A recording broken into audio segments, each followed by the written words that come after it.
selalu. Di nama Tuhan kita boleh bersama beribadah pada pagi ini. Syaratkan pada Bapak Ibu semuanya, saudara, boleh tetap mengingat suatu peristiwa yang ada di KKR, di mana kita bersama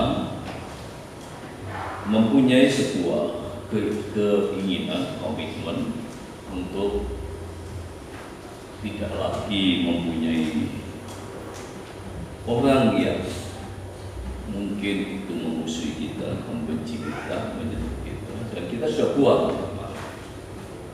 Kita sudah buang dan menjadi suatu harapan ke depan. Pada saat kita sudah tidak lagi menyimpan perasaan-perasaan itu, walaupun mungkin ingat, oke, saya setuju, tidak ada masalah itu ingat. Namun itu sudah selesai di hadapan Tuhan. Karena dengan demikianlah Tuhan senantiasa akan memberkati kita. Tuhan senantiasa akan memimpin kita berproses di dalam Tuhan, melawan ketidakmampuan kita dengan iman di dalamnya. Karena iman itulah yang akan mengalahkan segala sesuatu. Pada pagi ini saya mengajak Bapak Ibu memperhatikan tema mengasihi manusia merupakan bukti mengasihi Tuhan. Mengasihi manusia merupakan bukti mengasihi Tuhan. Kita akan baca ayat ini.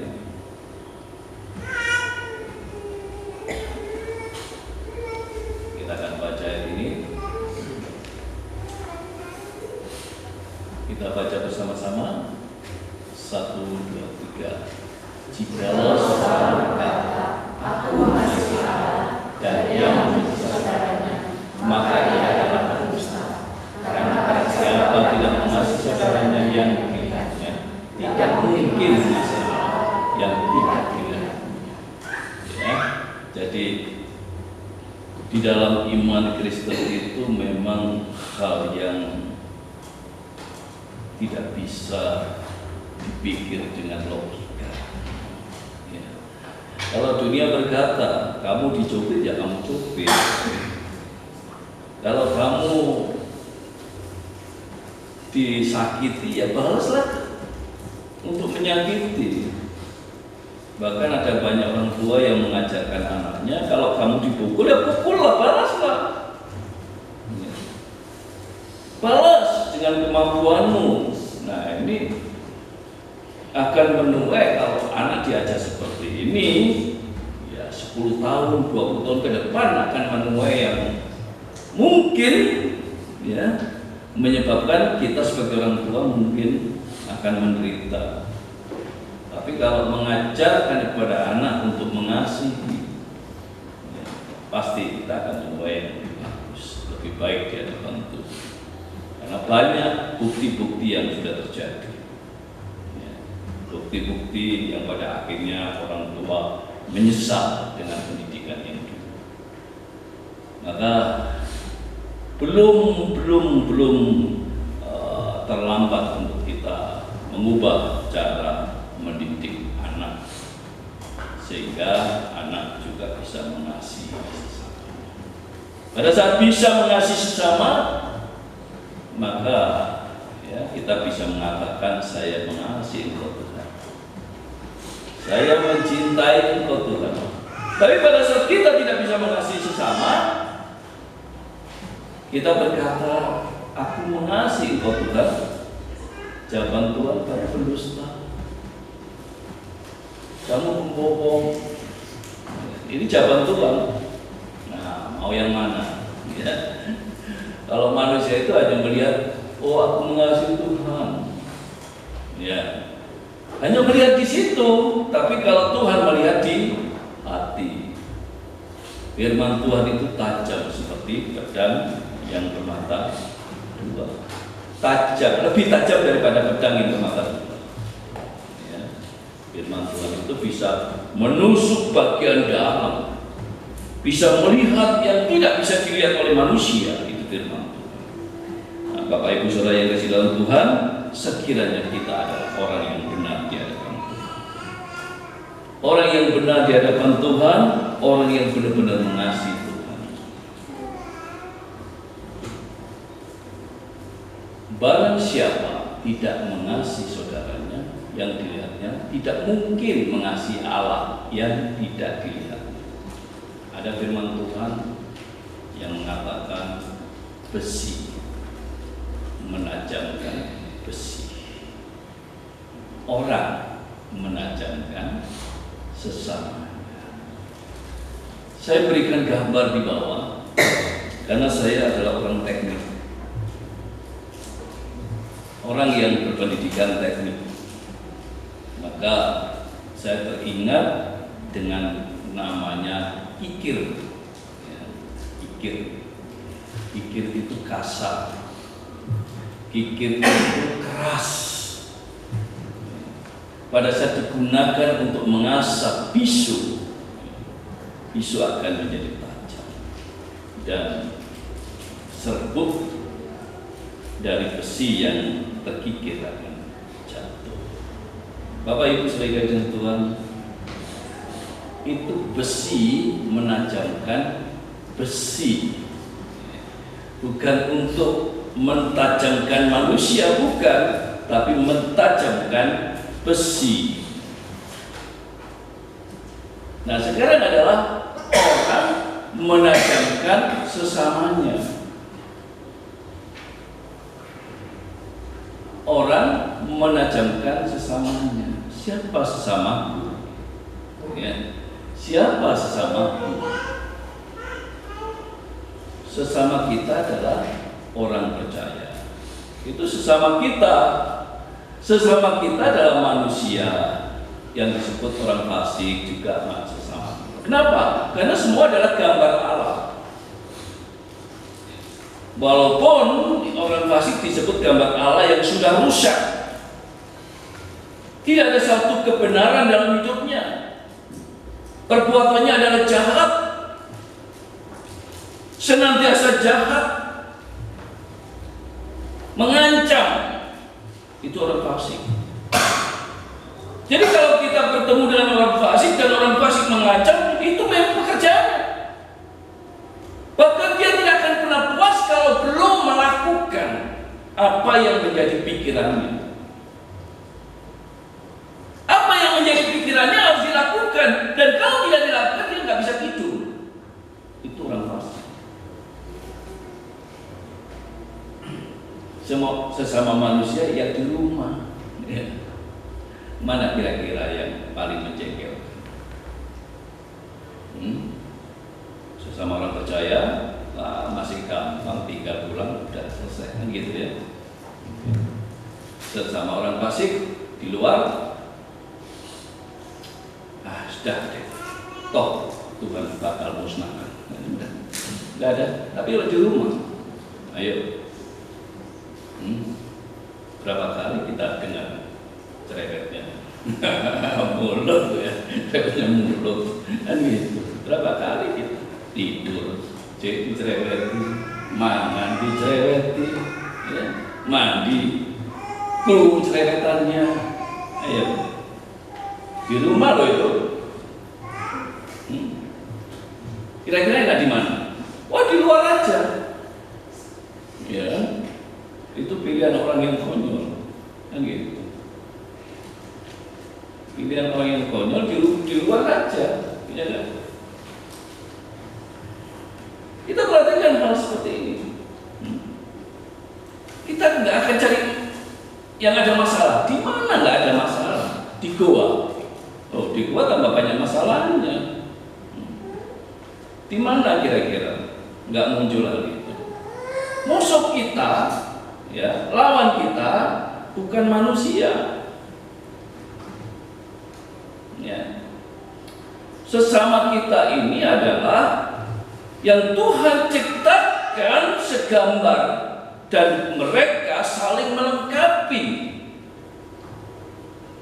Mereka saling melengkapi, bukan dijadikan lawan, bukan dijadikan musuh, tapi saling melengkapi. Coba bayangkan di rumah, bapak-bapak kalau nggak ada istri, konyol semuanya, kan gitu, ya, konyol semuanya, dan itu dirasakan kaum bapak, nggak ada. Ya.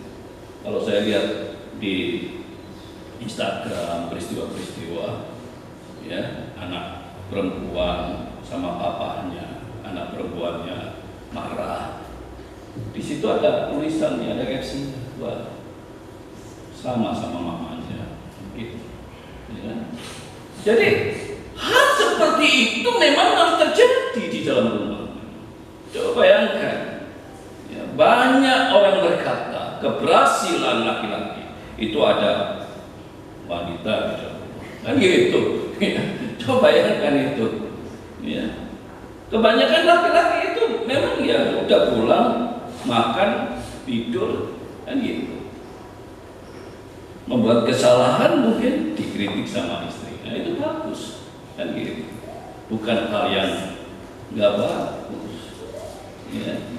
Jadi bersyukurlah, berterima kasihlah, ya, yang mendapatkan istri yang baik, mendapatkan suami yang baik, bersyukur di hadapan Tuhan.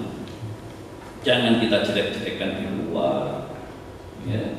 Jangan kita jual, ya, apa yang jelek, apa yang salah di rumah, jangan diceritakan. Kita bersyukur di hadapan Tuhan. Ya. Semua manusia di tengah dunia ini, ya, pasti akan berbenturan kalau berkumpul. Kenapa? Karena ada sebuah perbedaan yang unik. Ya, orang yang dibentuk hidupnya di atas gunung sama orang yang dibentuk di pesisir pantai dengan orang yang dibentuk di tengah kota besar, di tengah kota kecil, di tengah perdesaan, itu berbeda budaya. Nggak bisa disamakan. Maka dulu waktu saya masih menjadi kepala asrama, kalau ada yang bertengkar di dalam satu kamar, saya nggak akan pindahkan dia. Saya perhatikan dia bertengkar sampai di mana bertengkar, kan gitu. Masih bertengkar atau tidak, bisa berdamai tidak kira-kira. Nah, di situ ada perbedaan antar suku, di situ ada perbedaan antar budaya.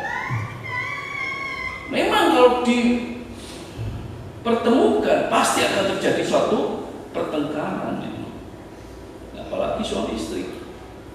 Ya, dan ada pepatah, asam di gunung, garam di lautan. Dalam satu belanga, kalau nggak cocok nggak pas, ya orang berteriak kasihan. Kalau kebanyakan asamnya kekecutan, gitu ya, sama aja resikonya kepada orang yang di luar juga, kan gitu. Bapak Ibu saudara sekalian, Tuhan, kita sangat bersyukur diciptakan jadi manusia, ya, karena di sana ada binatang, ada tumbuhan yang disebut makhluk juga, ada malaikat yang nggak disebut makhluk. Ya, saya nggak tahu malaikat ini, ya, melihat manusia iri atau tidak, ya, gitu. Ya, iri atau tidak, saya nggak tahu. Binatang, ya, diciptakan melihat manusia iri tidak, ya. Tumbuhan diciptakan, ya, melihat manusia iri atau tidak, saya nggak tahu itu, ya. Faktanya ada malaikat yang akhirnya jatuh dalam dosa. Tugasnya adalah menjadi hamba. Tugasnya adalah mendampingi manusia. Ya. Tapi keinginannya sembah, ya. Keinginannya seperti Tuhan, maka dia harus terkutuk. Seperti bintang fajar itu jatuh. Ya. Dia malaikat tertinggi. Mungkin, ya, kalau Tuhan itu raja manusia, metre, cincin metre itu ada di tangan malaikat yang sombong itu. Bapak Ibu saudara kasih dalam Tuhan, ayo. komitmen kita saat kita membakar di api unggun, apa yang kita bakar, yang kita tahu sendiri, benar-benar kita keluar. Kita melihat ke depan. Saat kita melihat ke depan, diperbaharui kita. Lawan kita bukan manusia, tapi lawan kita adalah si iblis. Ini ganggu banget loh ini. Ya, ini ganggu banget ini. Ini benar-benar boleh bisiki loh, ya. Kalau bisiki gitu, benar-benar jahat banget ini. Ya. Apalagi kadang-kadang anginnya, spoi-spoinya ini loh, ya. Buat orang kepanasan ini. Kalau kita ikuti, kalau kita ikuti keinginannya, kalau kita ikuti nafsunya, si iblis itu dengan maksud menjatuhkan. Pernahkah iblis mendekati orang fasik? Enggak. Orang fasik itu temannya. Orang fasik tidak akan diganggu. Kenapa? Karena sudah jahat. Nggak diganggu pun udah jahat. Siapa yang diganggu? Yang diganggu adalah kita, orang yang menyembah Tuhan. Yang menyembah Tuhan yang benar itu yang diganggu. Maka iblis lebih suka. Coba, iblis suka di kuburan atau suka di gereja? Iblis suka di hutan atau suka di dalam gereja atau rumah orang percaya? Kalau di kuburan, siapa yang diganggu? Orang sudah takut sendiri kalau lewat kuburan. Malam-malam lewat kuburan coba merinding sendiri kok. Ngapain mengganggu? Di hutan, siapa yang akan ketakutan jalan di hutan? Gak usah diganggu, udah ketakutan sendiri kok. Nah, gereja, rumah orang percaya itu. Oh, rumahnya mereka orang fasik, tempat ibadah orang fasik. Enggak, mereka ada kok temannya. Mereka ada. Oh, tokoh-tokoh mereka enggak. Malah dia yang nyimpen kok. Malah mereka yang memelihara kok. Ngapain? Setan susah-susah enggak susah dengan mereka orang fasik. Nah, orang percaya ini ada dalam sebuah perlindungan Tuhan. Orang percaya ini ada sebuah lingkaran yang dilindungi Tuhan. Kita baca Ibrani pasal 1 ayat 14.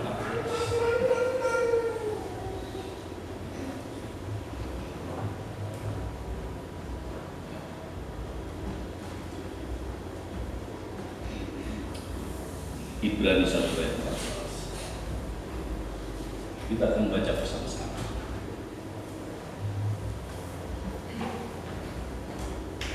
Satu, dua, tiga. Bukankah mereka semua adalah roh-roh yang melayani, yang diutus untuk melayani mereka yang harus berbahagia sebagai orang percaya. Kita ini dilindungi oleh Tuhan. Diutus malaikat-malaikat untuk menjaga kita. Nah, ini yang kita tidak ada semacam ketakutan, khawatir di tengah hidup dunia ini. Kenapa? Karena kemana-mana malaikat kudus itu diutus untuk menjaga kita. Ya. Tuhan mengutus malaikatnya untuk kita. Maka janganlah kita berpikir bahwa hidup itu harus mencari yang lain, jangan. Ya. Nanti bahaya sendiri kalau mencari yang lain. Kedukun, keperaman, dan yang lain-lain. kita akan jadi temannya. Ya, tetapi biarkan Tuhan yang menjaga kita, Tuhan yang melindungi kita, karena Tuhanlah yang terus memelihara hidup kita. Tetapi harta ini kami punyai dalam bencana tanah liat, supaya nyata bahwa kekuatan yang melimpah-limpah itu berasal dari Allah, bukan dari diri kami. Bayangkan ini ya, Allah ada dalam hidup kita. Tubuh kita ini digambarkan bencana, dan Allah itu harta yang ada dalam diri kita. Ada dalam pribadi kita, setiap pribadi kita. Ada dalam rumah kita, ada dalam anak kita. Harta itu tinggal dalam kehidupan kita, sehingga kita kuat menghadapi dunia ini. Kita kuat menghadapi dunia ini. Kita mampu menghadapi kehidupan ini. Kita mampu mengampuni. Kita mampu mengasihi mereka, karena kekuatan itu berasal dari Tuhan, bukan dari tubuh kita. Maka berbahagialah Bapak Ibu Saudara, bahwa Tuhan itu mencintai kita, mengasihi kita. Kasihlah sesama, maka engkau akan diberkati Tuhan dengan luar biasa. Tuhan senantiasa bersama dengan kita. Mari kita berdoa. Kami bersyukur Tuhan, karena Engkau Allah, Engkau Yesus Kristus yang terus menyertai kita. Terima kasih Tuhan. Engkaulah Gembala, Engkaulah Pemimpin, Engkaulah Raja. Kami serahkan kehidupan kami selanjutnya hanya ke dalam tangan kuasa. Di dalam nama Tuhan Yesus Kristus kami sudah berdoa. Amin.